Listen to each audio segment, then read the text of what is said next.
आओ सलारिया जन सेवा फाउंडेशन पठानकोट के मेंबर बनो। आने वाले 5 साल तक the white medical college and hospital Pathankot ਤੁਹਾਡਾ फ्री इलाज करेगा।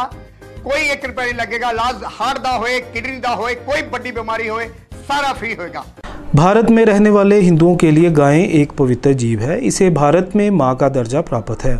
ऐसा कोई दिन नहीं जाता जिस दिन गायें सड़क दुर्घटना का शिकार ना हो और कोई गायें तड़प तड़प कर मरी ना हो। इन सड़क दुर्घटनाओं का शिकार लोग भी हो रहे हैं। इन सड़क दुर्घटनाओं में लोग या तो घायल हो रहे हैं या उनकी भी मौत हो रही है। गोवंश के सड़कों पर आ जाने से जहां जाम की स्थिति बनती है तो वहीं दुर्घटनाएं भी हो जाती हैं। हालात ये हैं कि दुर्घटना में रोजाना गौवंश की मौत हो रही है, लेकिन गौवंश के नाम पर लगने वाले काउसेस का फायदा ना तो बेसहारा पशुओं को और ना ही आम जनता को मिलता दिख रहा है। तो कुत्तों की वजह से या गायों की वजह से लोग जब कोई फंक्शन होता है सभी फ़ोटो खिंचाने आ जाते हैं। गौशाला में चले जाओ, कहीं पे चले जाओ, जब किसी की हेल्प की ज़रूरत होती तब कोई नहीं आता। बाकी इनको यही है कि खुद देखना चाहिए कि कैसे करना है कैसे नहीं करना। हम तो आम पब्लिक हैं, हम बोल सकते हैं, बाकी करना उनकी मर्ज़ी है। बाकी कुत्तों की वजह से, गायों की वजह से एक्सीडेंट हो रहे हैं। रोज़ देख लो आप न्यूज़, रोज़ कोई ना कोई किसी की डेथ हो रही है, कोई हॉस्पिटल में एडमिट है। अभी थोड़े दिन पहले ग्रीन होटल के बाहर एक्सीडेंट हुआ है रात के समय, लड़के के चोट लगी है, वो सिविल हॉस्पिटल में एडमिट है।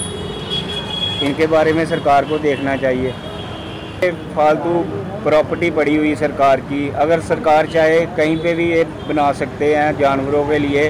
अब रात को 11 बजे के बाद आ जाओ, यहाँ पे देखना 100 से ज़्यादा गायें और वो क्या कहते हैं भैंस होते हैं। यहाँ पे कुत्तों का झुंड होता है, जो एक आदमी के पीछे 50-50 कुत्ते पड़ते हैं। इनके लिए कुछ ना कुछ वो बनाना चाहिए कि यहाँ पे ये सेव हो, लोगों की भी जान बचे।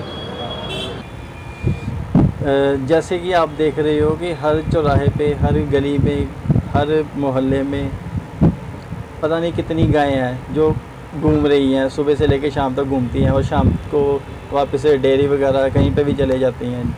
और एक्चुअल में प्रॉब्लम ये है कि प्रॉब्लम जो गाय की जो सुविधा होनी चाहिए ना वो नहीं है पठानकोट में। तो कोशिश हमें यही करनी चाहिए कि जैसे कहीं पे भी गाय वगैरह दिखे तो अवेयरनेस तो होनी चाहिए। और जो आसपास आप देख रहे हो जितनी भी गाय वगैरह, उनको एक सही ढंग से सही जगह पे पहुंचाना ज़रूरी है।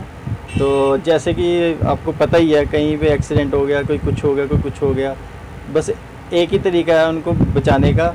और उनकी सेवा में कोई ना कोई ऐसा काम होना चाहिए कि उनको कहीं सही ढंग से सही जगह पहुंचाना चाहिए, कोई वगैरह में कहीं पे भी पहुंचाना चाहिए। बस यही है, मैं इससे ज़्यादा नहीं कुछ कहूँगा।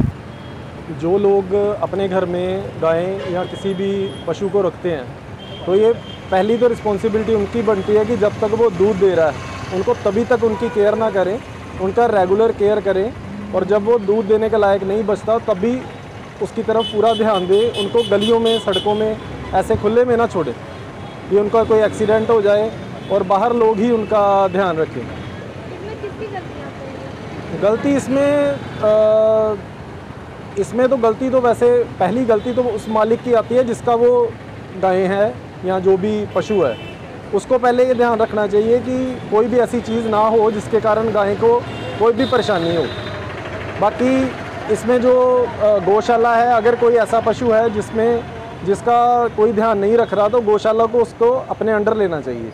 नहीं, गौशाला अपने आप तो मेरे पास या किसी के पास नहीं आती है, पर अगर कोई सूचना ऐसी जाती है तो गौशाला को अपना काम है वो ज़रूर करना चाहिए। मेरे ख्याल में अगर जो गो सेस या गो टैक्स जो लिया जाता है, अगर वो प्रॉपर चीज़ें यूज़ हों तब तो ऐसी परेशानी आनी नहीं चाहिए कि गो को अपनी जगह पे जो भी है संभाल पूरी मिलनी चाहिए। लोगों को अवेयरनेस के लिए यही कहना चाहता हूँ कि जब भी आप कहीं भी जा रहे हैं या आ रहे हैं, कोई गो या ऐसा कोई भी चीज़ आपको मिलती है तो उसका थोड़ा ध्यान रख के अपनी गाड़ी चलाइए।